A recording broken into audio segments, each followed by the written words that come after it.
भक्तांनी आणि गौ समर्थकांनी सुरू केलेली आजच्या आरतीला महाआरतीला 2 वर्ष पूर्ण होत आहेत आणि त्या निमित्ताने मी आणि माझे सहकारी आमदार आदरणीय महेशदादा लांडगेजी आणि अन्य मान्यवर या आरतीला उपस्थित होतो।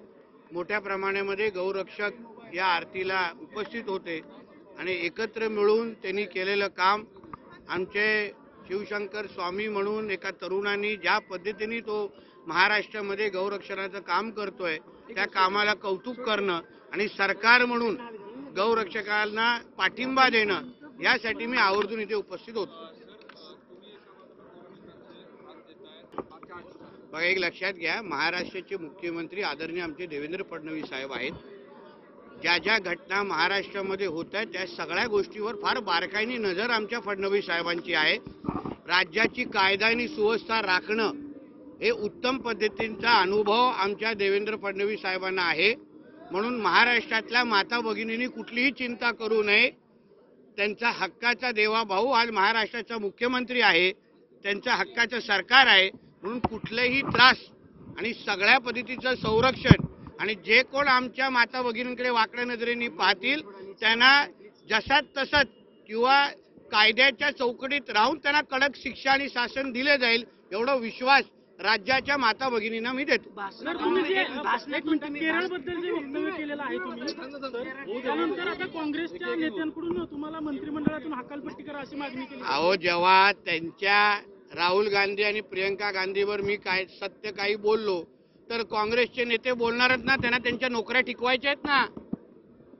गांधी खानदान आणि 10 जनपद बद्दल काय बोलल्यानंतर अगर काँग्रेसच्या नेत्यांनी माझ्यावर टीका केली नाही तर त्यांच्या नोकऱ्या नाही जाणार का? पण मी जी भूमिका मांडली त्याची वस्तुस्थिती त्यांनी कधी समजून घेतली आहे का? मुस्लिम लीगचा हस्तक्षेप राहुल गांधीच्या निवडणुकीमध्ये किती होता, प्रियंका गांधींच्या पोटनिवडणुकीमध्ये किती होता याची माहिती काँग्रेसच्या नेत्यांनी जे माझ्यावर टीका करतात त्यांनी महाराष्ट्र आणि देशाला द्यावं ना। ऑल इंडिया मुस्लिम लीग ज्यांनी देशाच्या फाळणीमध्ये आणि ह्या सगळ्या गोष्टीमध्ये फार मोठा सहभाग होता ते अगर राहुल गांधी आणि प्रियंका गांधीच्या निवडणुकीमध्ये अगर सक्रिय सहभाग घेत असतील, त्यांच्या रोड शो मध्ये काँग्रेसच्या झेंड्यापेक्षा मुस्लिम लीगचे झेंडे जास्त दिसत असतील, मग त्याच्यावर देशाचा नागरिक म्हणून म्हणायचं नाही।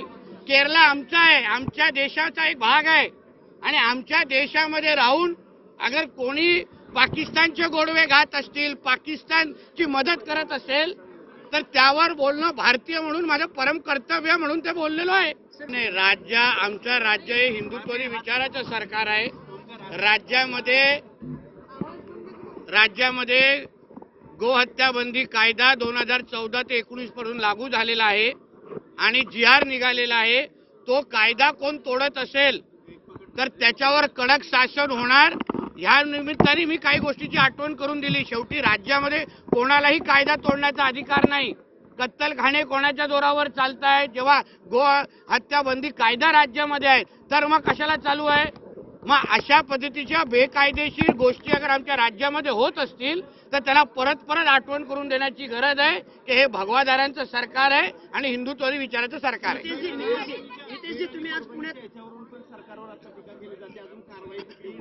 नाही, हे तुम्हाला एका टायमाला तुम्हाला असं वाटतं की कारवाई होत नाहीये।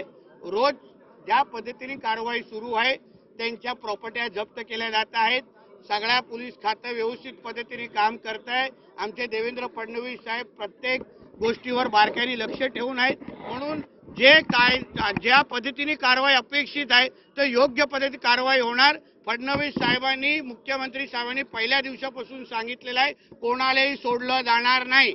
तो कोणी असेल, कोणाच्या जवळ असेल तर त्याचा विषय राहतो काय? तुम्ही थोडा थांबा। तुम्हाला जेव्हा ब्रेकिंग न्यूज पाहिजे तेव्हा ब्रेकिंग न्यूज मिळत नाही। हो, थांबा एक मिनिट, संपून दे। तुम्हाला जेव्हा ब्रेकिंग न्यूज पाहिजे तेव्हा ब्रेकिंग न्यूज भेटत नाही।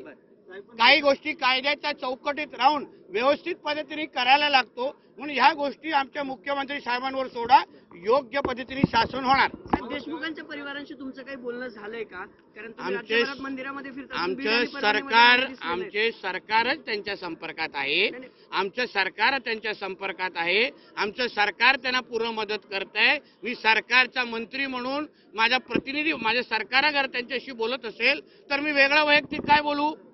आम्ही त्यांच्या संपर्कात आहोत, त्यांचा आधार देतोय, देशमुखाला न्याय देण्याचं काम आमचं सरकार करतोय. विषय संपला. काही गोष्टी बेकायदेशीर गोष्टी किंवा कायद्याच्या चौकटीतल्या बाहेरच्या काही गोष्टी असे पोलीस आमचं लक्ष ठेवतील ना. ग्राहक आता सतर्क आहे. 31 डिसेंबरचा काळ आहे. जे काही नियम कायद्याच्या अनुसार ज्या काही गोष्टी नियम घालून दिलेले आहेत प्रत्येकाने ते पाळावे. जे कायदा तोडतील त्यांना शिक्षा होईल. मी पण काँग्रेसमध्येच होतो. मी पण आमदारच होतो. म्हणजे काय राहुल गांधीच्या बद्दल सत्य सांगायचं नाही असं कुठे लिहिलेलं आहे का? काही नियम आहे का? राहुल गांधी आणि हे लोकांचे असले रंग निघाले म्हणून आज आम्ही इथे आहोत. पण मग हे सत्य कोणी आणि विरोधाला आधी दिसलं नाही. कोणी देशाच्या विरोधात भूमिका घेत असेल, कोण मुस्लिम लीगची मदत घेत असेल तर पक्ष राजकारण बाजूला, आम्ही एक भारतीय म्हणून त्याबद्दल भूमिका घेतलीच पाहिजे असं मताचं मी आहे. आवडेल का हा? पालकमंत्री? सरकार जी जबाबदारी देईल, मुख्यमंत्री जी जबाबदारी देईल मी पार पाडणार. तुला संपादक व्हायला आवडेल का? नाही आवडणार. सांगून टाक ऑन रेकॉर्ड. गप्प बसता असतोय.